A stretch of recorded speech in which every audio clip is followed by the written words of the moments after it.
जैसे ही बाबा साहब भीमराव अंबेडकर जी का नाम आता है तो कहते हैं कि ब्राह्मणों ने उनके साथ शोषण किया, ब्राह्मणों ने उनके साथ छुआछूत करी, ब्राह्मणों ने उनको पढ़ने नहीं दिया। यानी जैसे ही बाबा साहब का नाम आएगा यानी ब्राह्मणों में और दलितों में वैमनस्व की जो छवि है वो तुरंत हमारे मन में आ जाती है। ठीक है, ये आधा सच है, लेकिन आधा एक और सच है जो किसी ने हमको नहीं बताया।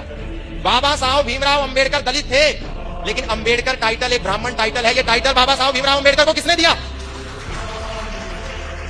बाबा साहब भीमराव अंबेडकर के पास जब पढ़ने के लिए पैसे नहीं थे, धन नहीं था, संपत्ति नहीं थी, संसाधन नहीं थे, तो वो लंदन पढ़ने कैसे गए? उनको फंडिंग किसने दी?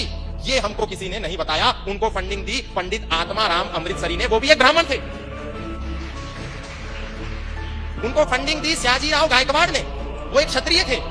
उनको फंडिंग दी छत्रपति शाहूजी महाराज ने। जब उन्होंने वहां से लौटने के बाद सोचा कि मैं अपना एक अखबार निकालता हूं, तो उसका नाम था मूक नायक, लेकिन अखबार को निकालने के लिए पैसा नहीं था। किसने पैसा दिया? छत्रपति शाहूजी महाराज ने दिया। अखबार को निकालने के लिए अनुभव नहीं था, उसका पहला संपादक कौन बना? पंडित आत्माराम अमृतसरी बने, ब्राह्मण थे।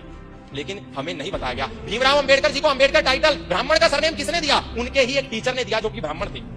ब्राह्मण को गाली देना बहुत आसान है, लेकिन समाज को जब तक हम यदि सत्य नहीं बताएंगे तो फिर ये समाज ब्राह्मणों को गाली देता रहेगा और इनका मुंह कोई बंद नहीं करेगा। हम सारा हिंदू समाज बाबा साहब भीमराव अंबेडकर का जितना सम्मान करता है उतना कोई नहीं करता, लेकिन समाज को सत्य बताने की भी आवश्यकता है। कोई राजनेता खड़ा होता है, ब्राह्मण को गाली देता है, कोई सामाजिक कार्यकर्ता खड़ा होता है, ब्राह्मणों को गाली देता है। जिसको देखो ब्राह्मण को गाली देना सबसे आसान है।